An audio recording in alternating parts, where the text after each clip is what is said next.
Alright, Shalom. This is Chanaksa'an Ban Yashala from the GMS Lions Den Camp. Want to give all glory and praise to Yahweh by Hashem Yahweh Shai. Double honors to the apostles of GMS and salutations to the Akim that are spread throughout the four corners of the earth, pushing this truth and sincerity and truth. Alright, and Shalom to the Aqua that believe in the name of Yahweh by Hashem Yahweh Shai and the men pushing the truth and sincerity and truth. Alright, Shalom. I'm going to come with a short lesson that was kind of inspired by my son when he kind of asked me if Noah had spiritual powers because he could talk to the animals. And I'm going to just do a lesson on it real quickly, real briefly, because he did have spiritual powers in order to be able to talk to the animals, to get them to obey him to come onto the ark. Alright, this ain't no deep prophetic lesson, just something, a little bit of, story line thing from, saying for the kids, for my son or whatever. I thought it was a pretty interesting question that he asked me. Alright, because in that time, we're going to have spiritual powers to be able to talk to the animals. We're going to be at league with the animals, you know what I'm saying? And we'll be able to, sick these animals on Esau and them, man, because the animals are tired of Esau being in rulership.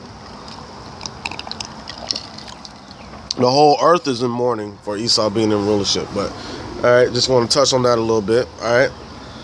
First scripture I'm going to get is 2nd Ezra chapter 6, verse 54. And after these, Adam also, whom thou madest Lord of all thy creatures, of him come we all, and the people also whom thou hast chosen. So he made Adam Lord. He made everything under subjection, all the creatures under subjection to Adam, right? So that was Adam's spiritual power to be able to, control the animals, all right? So, so he was Lord over all. That bloodline, that particular bloodline was the Adamites was Lord over all the creatures, all right? Next scripture I want to get is Genesis chapter 6, verse 1. And it came to pass, when man began to multiply on the face of the earth, and daughters were born unto them, that the sons of God saw the daughters of men, that they were fair, and they took them wives, all which they chose. All right, now the sons of God are the Adamites that he gave dominion over all the creatures on the earth. All right, so that creatures mean creation, so it means he might have had dominion over all the other, all the other people at that time, because creatures just means creation, but I ain't gonna get into all that. Alright, but the sons of God were a particular bloodline that through Adam, to Noah, to Ham, Shem, and Japheth, and then from Abraham, Isaac to Jacob, to Israel. So it came through that bloodline.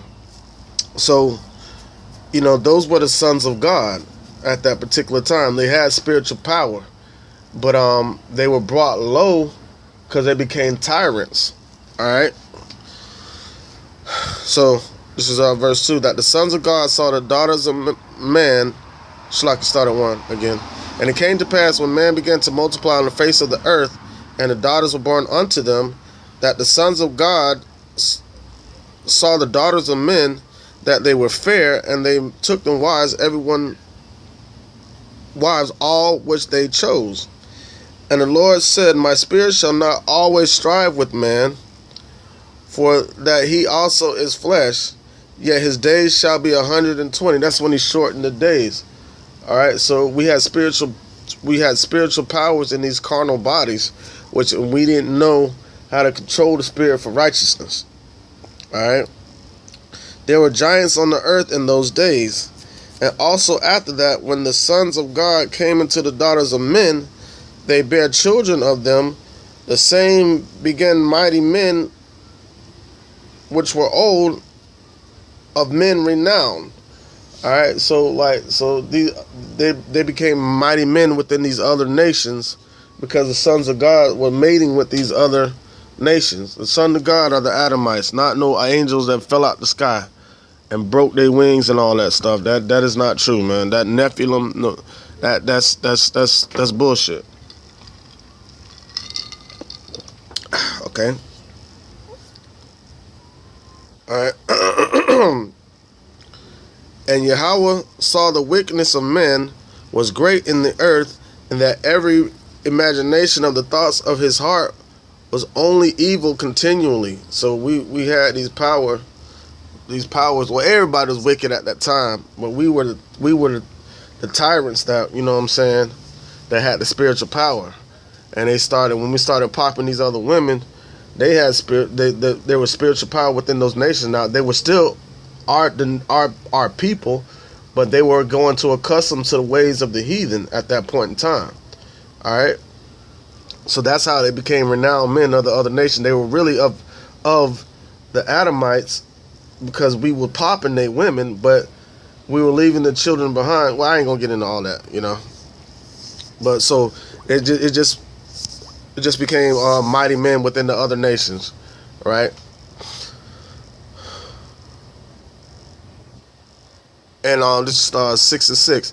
And it repented the Lord that he made man on the earth, and it grieved him at his heart.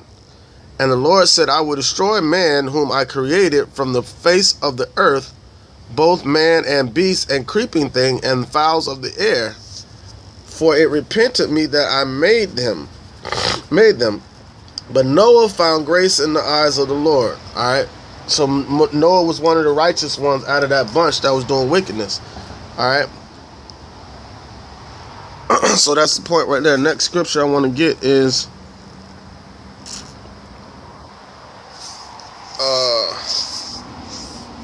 Job 5 and 23. All right, this is Job 5 and 23. All right.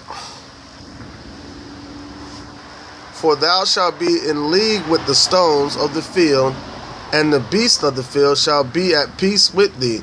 So that's going to be us getting back into that, you know, and back into that state where we're going to be able to control the animals, you know, and they're going to listen to us. They're going to be at league with us.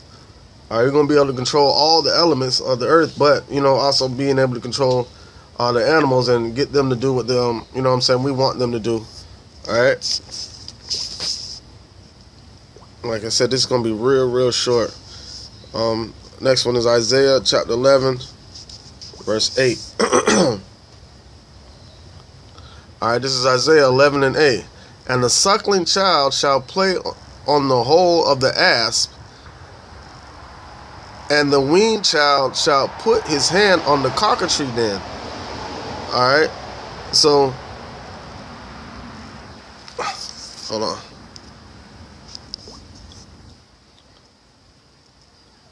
All right, and that cockatrice den is like a poisonous snake. All right, and so our children are going to have those spiritual powers where they're going to be able to play with the animal, play with a poisonous snake, and not getting bit. And you not have to worry about the snake biting them, because we're going to be at peace in that league with the animals, man. So that it takes spiritual powers to be able to do that. All right. So let's go to Genesis chapter 6 and 14. All right. So he had to have spiritual powers in order to command the animals to go within the ark, right? So he could preserve them to keep life going on after the flood. So he was given those powers to be able to do that. All right. So this is Genesis 6 and 14. Make thee an ark of gopher wood. Rooms shalt thou make in the ark, and shall pitch it within and without, which with pitch. Now, mind you, the only other man that it was 4 men that was probably building this ark. So they had to have some type of power, because Noah was was old, really, you know. So, so he had him and his 3 sons, right, that were able to that were able to help him build this ark, but this ark had to be huge. So there had to be some strength in behind that, all right? And this is the fashion which thou shalt make of it. The length of the ark shall be 300 cubits, and the breadth of it 50 cubits, and the height of it 30 cubits. A window shalt thou make to the ark, and a cubit shalt thou finish it above. And the door of the ark shalt thou set in the aside thereof, with lower, second, and third stories shalt thou make it. So he's building the ark to put all the animals on. All right, let me go skip down to 19. And every living thing of all flesh, 2 of every sort, shalt thou bring unto the ark, to keep them alive with thee. They shall be male and female. All right. Of fowls after their kind, of cattle after their kind, of every creeping thing after his kind, to every sort shall come unto thee, to keep them alive. And take thou unto thee of all food that is eaten, and thou shalt gather it to thee, and it shall be for food for thee and for them. So for him to section off all these animals, and then he had to feed them. So he was feeding lions, tigers, freaking bears, all kind of shit, you know. So how is a man gonna be able to do that without spiritual power, man? He was able to have spiritual power over these animals to tame them, man. All right. This is thus did Noah according to all that Yahweh commanded him, so did he. And with that, I want to close it out. Just a short little lesson on Noah having spiritual powers. All right, I want to give all glory and praise to Yahweh, Ba'ashem Yahweh Shai. Double honors to the apostles of GMS, and salutations to the Akim that is spread on the 4 corners, pushing this truth and sincerity in truth. All right, Shalom.